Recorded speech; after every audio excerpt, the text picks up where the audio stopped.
Là où culminent les sommets des monts Taurus, où se dressent les montagnes du sud de la Turquie, aux confins des forêts de pins, se découvre un peuple de nomades, les Yörük. Une famille itinérante qui, ce matin, monte sa tente traditionnelle. Il faut bien aligner les piquets. Une erreur et la tente n'est pas équilibrée. De simples piliers de bois, une toile épaisse en laine de mouton et quelques tapis. Je ne peux pas vivre enfermé dans une maison ou un appartement. Je ne me sens pas libre. Les Yörük sont des Turkmènes. Sous l'Empire ottoman et après la création de la Turquie moderne, depuis plus d'un siècle, ils résistent tant qu'ils peuvent à la sédentarisation. Nous, les Yörük, nous sommes les gardiens de la montagne. La joie de la montagne, nous la protégeons. Des générations nées sous les tentes. Les Yörük se sont longtemps déplacés à dos de chameaux. Et depuis toujours, ils travaillent le lait de leurs troupeaux. Éminé traite encore ses chèvres à main nue.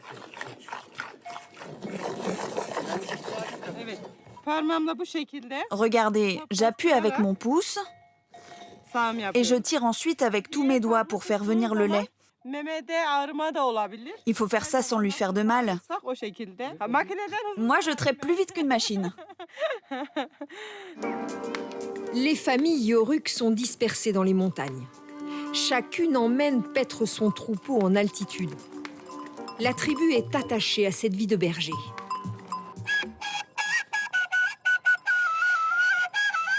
Et le grand-père de la famille guide les moutons en musique.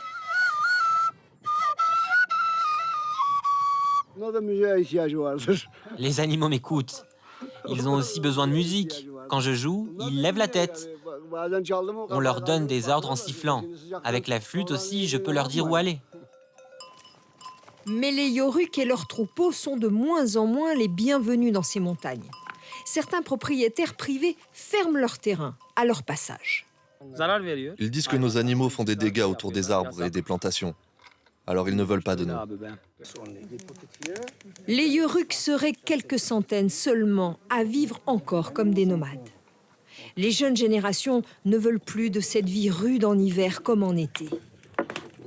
Les gestes, celui de la fabrication de ces galettes de blé, n'ont pas changé depuis des décennies. Nous avons 3 enfants et j'espère qu'au moins l'un d'entre eux va continuer la tradition. Ils aiment les animaux, alors au moins l'un d'eux vivra comme nous. Sous la tente, Éminé coud des motifs pour ses coiffes. Des foulards plus traditionnels que religieux. De petites fleurs inspirées de celles des montagnes. La famille redescendra dans la vallée avec son troupeau à l'automne.